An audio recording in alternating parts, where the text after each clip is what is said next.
A Odisseia é um poema, né? E é um poema difícil de você ler, a leitura é difícil. É a epopeia, né? O tal da epopeia. Exato, a história é difícil, é base de muita história moderna, e você condensar e transformar isso num texto cinematográfico, com os sacrifícios que se tem que fazer, e manter a integridade do diretor e do estilo dele, não é fácil. Não. E o Nolan não quis reinventar a Odisseia, não quis desconstruir a Odisseia.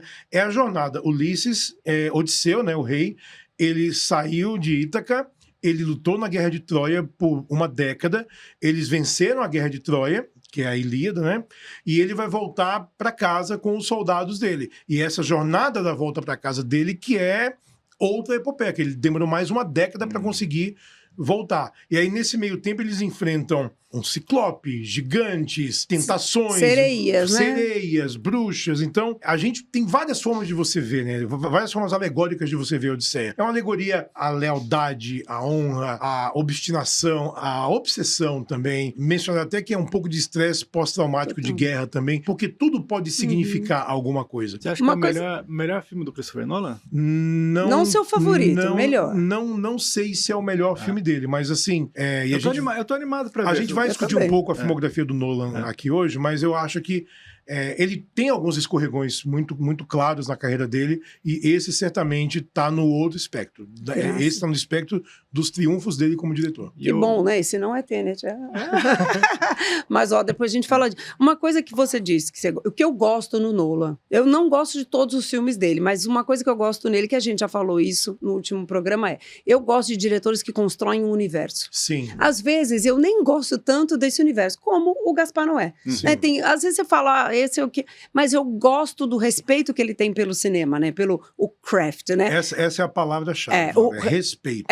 Parafraseando o chato do Christopher Waltz na coletiva de Frankenstein, ele disse assim, CGI is for losers, né? CGI é para perdedores.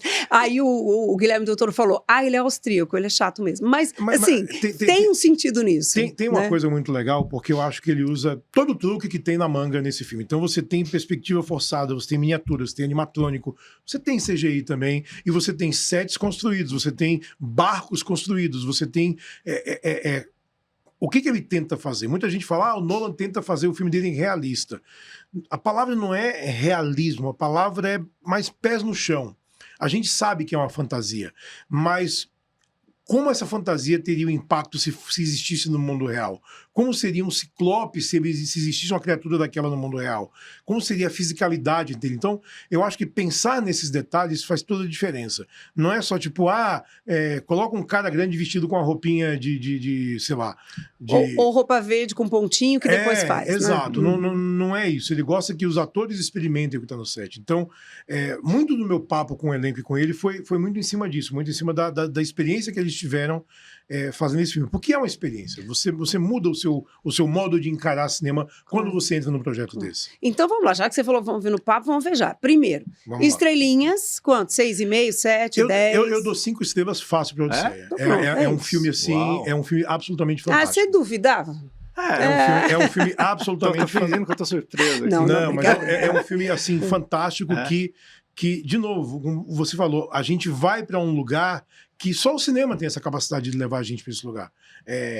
Na maior tela possível, com o melhor som possível, mas tentem ver da melhor forma possível. Well, I think it's for the audience to decide where they see the relevance, because as you say, I agree that every generation, because the story is still with us, clearly every generation has kept us alive, and it's so foundational to Western literature and Western culture, and it's really in so many of the other stories that we tell. But I think depending on where you are in your life, you get different things. A lot of it's about, it's such a rich piece of material that it's a lot of what you bring to it. And even talking to crew members while we were shooting, some saw it as a love story, some saw it as a war story, as a homecoming story. And one of our crew members was a veteran, and he saw it as a story about PTSD. Okay. So I think the beauty of it is it's so rich that it depends where it finds you in your life.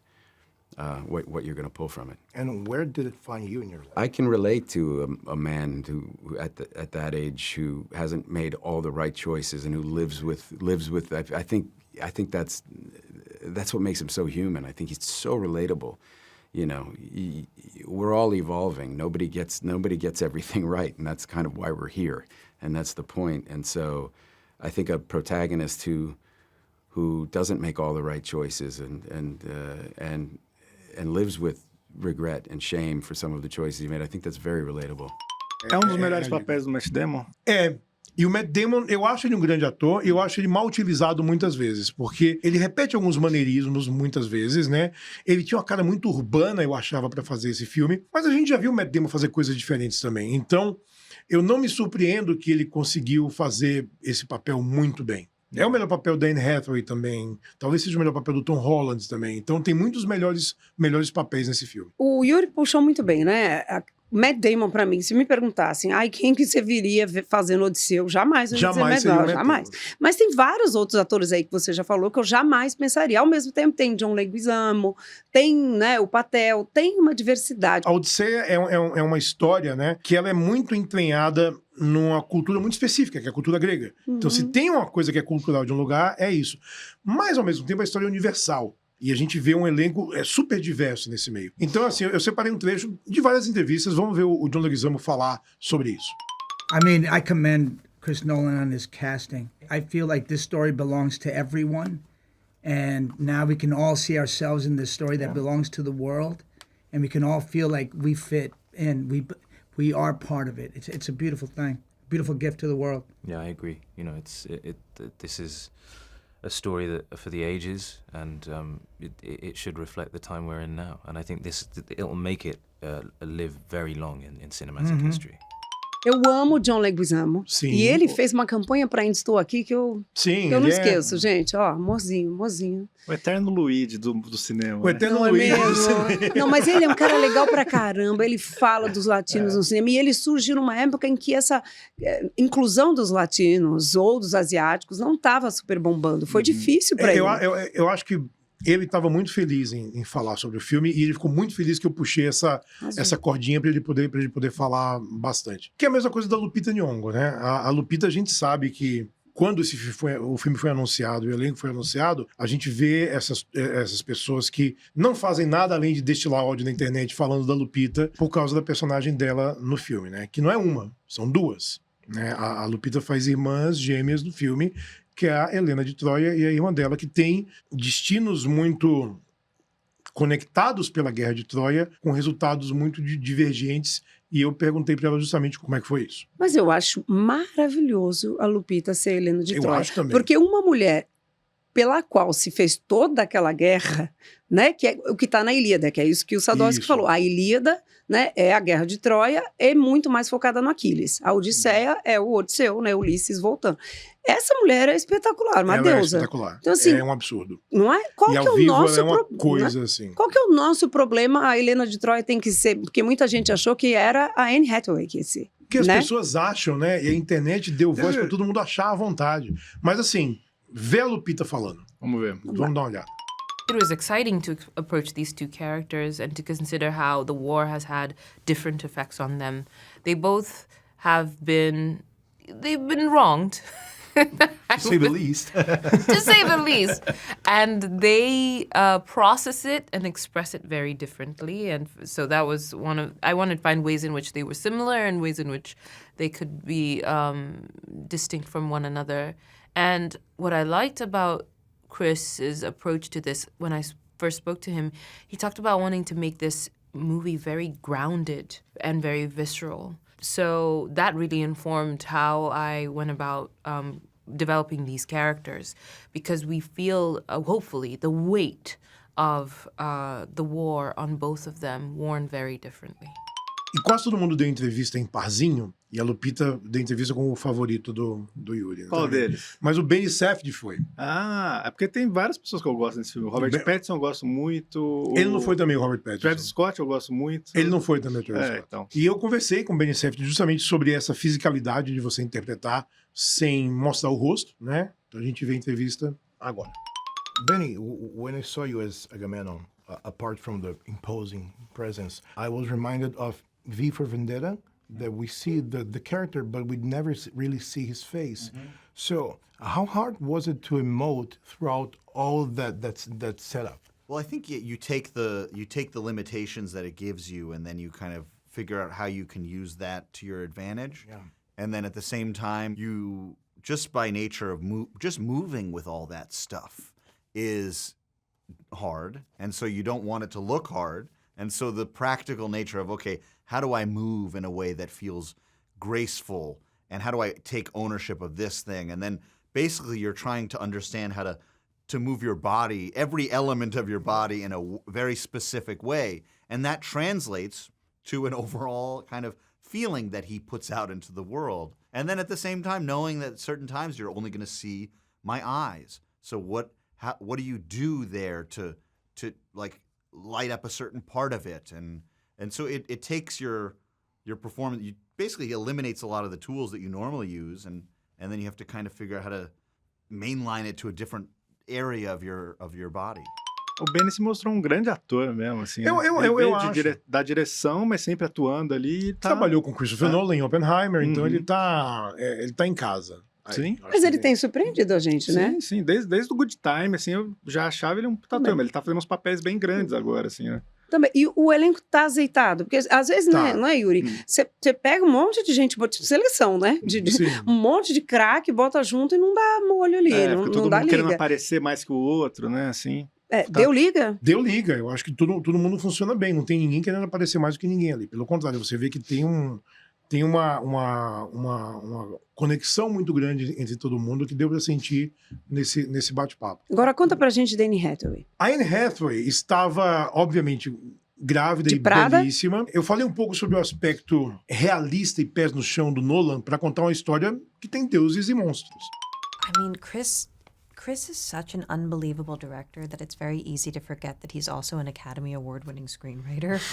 And so I arrived and the character was already there. She was just on the page. My job was to not get in the way or mess it up. And I was just so blown away by his approach to the character that didn't deny anything about the Penelope that we all think that we know. You know, the picture of patience, the paragon of modesty, all of those things. But he kind of was suggesting that, yeah, that's her job. Like, of course, that's what she shows people. She's smart, she's wise. Yeah. But she's actually married to a very clever man, and she's very clever herself. And the two of them are free to be entirely themselves with each other. That's not something she can enjoy with everybody. And so her waiting is very active. And it's born of deep love. She just knows that this is the man for her. I also think that she would understand that, like, if somebody else did it, she'd be like, "You're crazy." Yeah. But this one guy, I get it. It looks insane, but this one guy is 100% worth it for me. Tá diva, né? Maravilhosa. Ela tá diva como sempre. E eu gosto muito da Penélope. Vamos falar mais depois, quando a gente assistir, porque é uma personagem da literatura que Sim. é maravilhosa. E o Tom Holland, que faz, né, o Telêmaco? O filho dela. O filho dela. É engraçado que eu li de novo, né? A internet é um lugar fascinante de gente que cultiva o ódio. E muita gente falando, dentre as coisas absurdas na Odisseia do Nolan, uma delas é que a Anne Hathaway é só 13 anos mais velha que o Tom Holland. Como é que ela ia ser mãe? E eu pensei assim, eu acho que de todos os aspectos esse é o mais realista em relação à época. A galera morria com 30 anos nessa época. Você é um idoso já, mas é isso mesmo, você é um idoso nessa época. E o Tom Holland pode ter 14 anos, Pois é, né? ele Dependendo registra da muito. maquiagem, ele registra. O Tom Holland, ele tinha falado numa entrevista que eu li, que fazer a Odisseia meio que mudou a forma de ele enxergar como faz um blockbuster desse tamanho, né? Ele é alguém que fez vários blockbusters na vida recente, principalmente os filmes da Marvel. Mas ele disse que mudou o modo de ele encarar como contar uma história nesse escopo. E eu perguntei para ele, você usou esse conhecimento para filmar o Homem-Aranha novo? Como é que foi? O Tom Holland respondeu isso aí também. I have an aspiration to do things more practically. And to do things more practically, you have to be more prepared because those things take time. You know, when you're dealing with special effects and visual effects and stuff like that, big action sequences, the further in advance you can make decisions and you can plan, the better you can execute them on the day. And I think, you know, when we make the Spider-Man movies, there's so many moving parts. The movies are so big that sometimes you find yourself winging it throughout the process.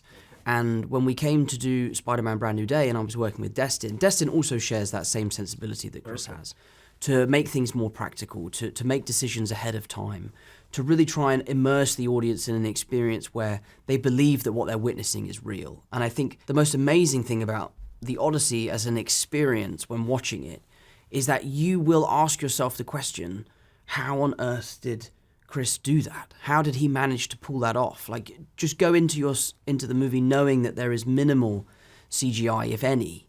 And I think that his ability to take you on a journey is unmatched. And I just really found it very inspiring to see someone be able to pull that off. Ou seja, vai melhorar a Marvel, né? Olha que legal, Desculpa né? falar O isso, eu Christopher gosto da Nolan, Marvel. Mas tudo pode melhorar. E o método da Marvel é meio zoado, a gente tem que falar isso, né? E a Zendaya, tava de paizinho com quem? Zendaya tava com a Samantha Morton, e que foi muito legal, porque a Zendaya é uma deusa, é a Atena, e a Samantha Morton é Circe, que é uma bruxa. Eu amo a personagem da Cici. As duas são muito legais. E eu acho legal que são personagens que às vezes não tem muito tempo de tela, mas eles causam muito impacto. Então eu conversei com ela sobre isso, de você ser uma deusa e uma bruxa, e como você interpretar personagens maiores que a vida, personagens sobrenaturais, num filme, num cenário que puxa muito pelo realismo. E elas falaram isso pra mim.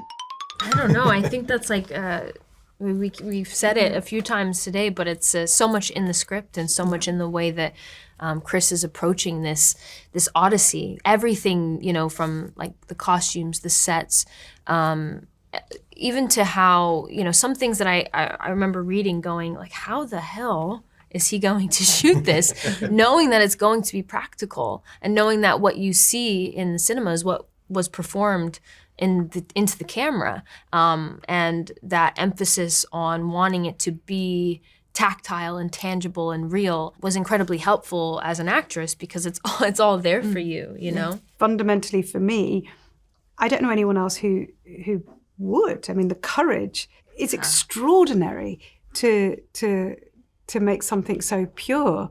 It's going back to the origins of time with the origins of filmmaking. Also, it's incredibly brave, and I'm just so grateful. Maravilhosas essas duas. Sim, E elas fazem parte das tentações que o Ulisses passa, né? Sim. Porque não é que ele volta, é um passeio no parque. É uma odisseia, outra guerra. Problemas. Né? Eu gosto muito da Zendaya, que ela faz a Atena, a deusa, e ela tá numa posição de observadora do Odisseu, de cutucar algumas coisas na orelha dele durante essa jornada. E o mais importante, eu acho que ela faz ele refletir sobre a guerra e tudo o que aconteceu. E eu não vou falar mais aqui. Não tem exatamente spoiler de uma história publicada. De história que tem 2000 anos.